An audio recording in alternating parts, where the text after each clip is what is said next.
This video will be under the MGTOW Retirement the MGTOW Retirement classification or category of videos. I've been making a lot of these videos recently because I've just been in this stream of consciousness in terms of thinking about this in a long-term sense, or thinking about my investments and thinking about actually my life and where I want it to go, having kids, possibly going on to even having some type of relationship that's going to be long-term. And what does that mean?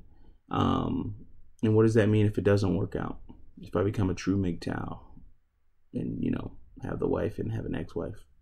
I think it's like a rite of passage in the space. But it also depends on your definition of MGTOW, which I don't share the same definition as some people, or some of the newer people in the space.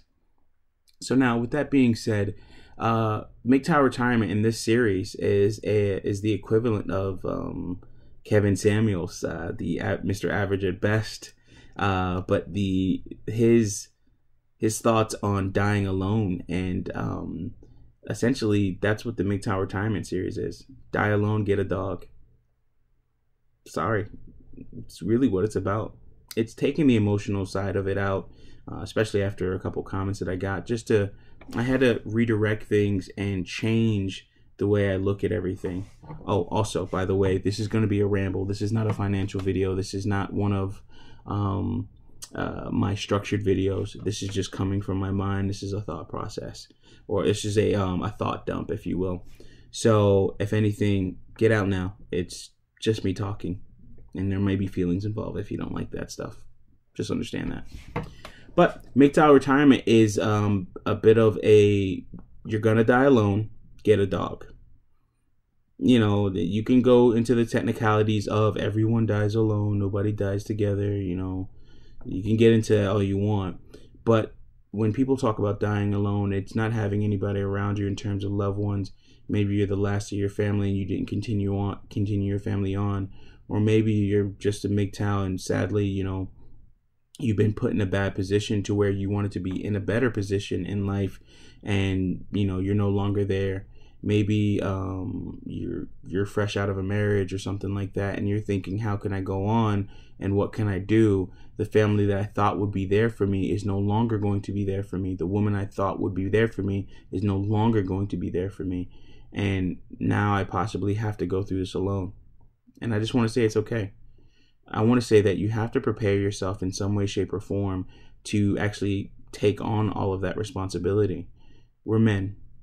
Nobody's coming to save us. We don't get a bailout, like I've said in a previous video. It's definitely something that is. It's a look into the abyss, if you will. And you know, people have talked about this before. Looking into the abyss and trying hard not to blink, and it's even crazier when it looks back at you, and it doesn't just look back at you into your eyes and just your face. It looks back at you and hits you in your soul. It sees the inner person and who you are. And the MGTOW Retirement series is saying, hey, I've looked into the abyss, or sorry, I want you to be prepared to look into the abyss and not blink. Now, I will say with my experiences, I've had probably about 2 experiences in my 20s and my 30s that have been devastating. And each and every time I've come out of it even stronger, better, and better for it, if you will.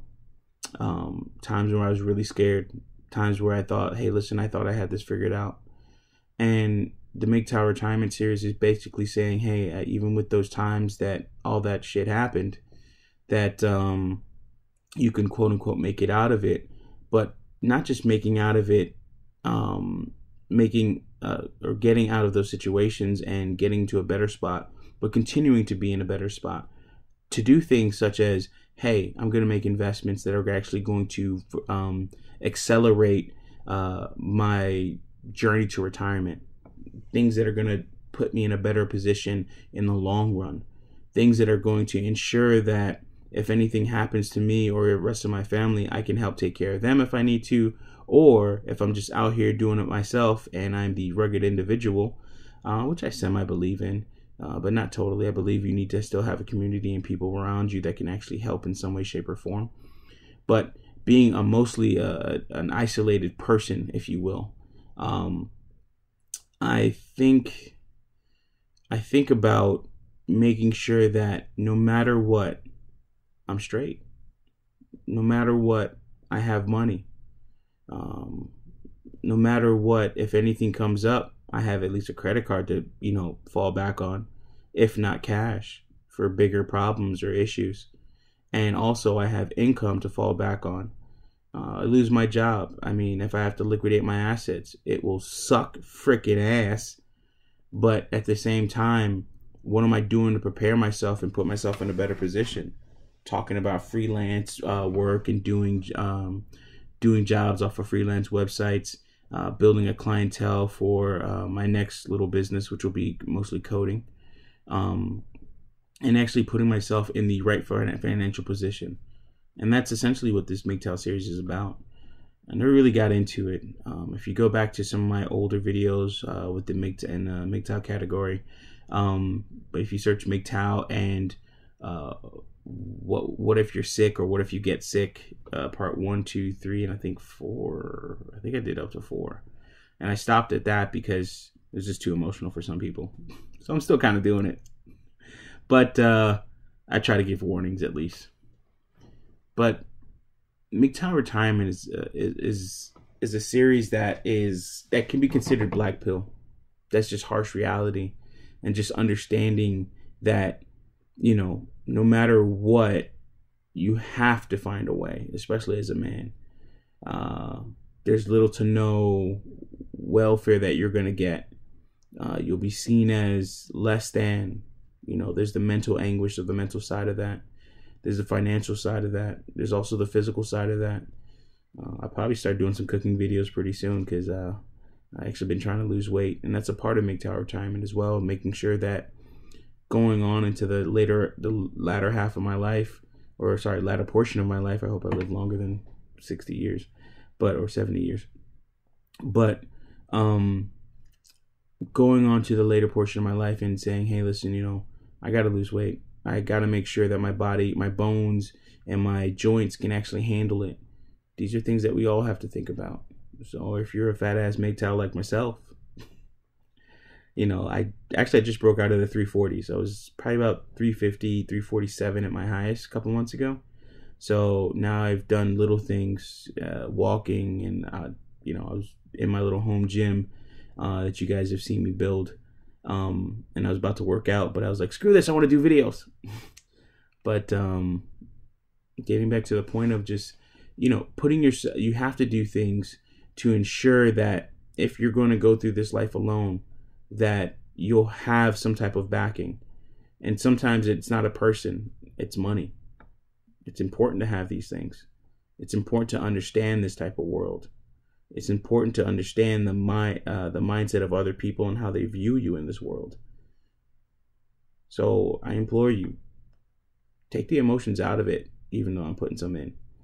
Take the emotions out of it and look at your finances. Take the delusion out of it. It's not going to be all peaches and cream and random hookups and, easy cooch because there's a whole bunch of cougar milfs out here or something like that. What happens when your dick don't work? What happens if you thought you would be better off in terms of your dating prospects later on in life because you could get that 20-year-old or what have you and find out she don't love you? But you should already know that because you're MGTOW. So it's making sure that when you look at the abyss and it looks back, that you don't blink. Because bitch, you got money. And I'll leave it at that. As always, thanks for listening.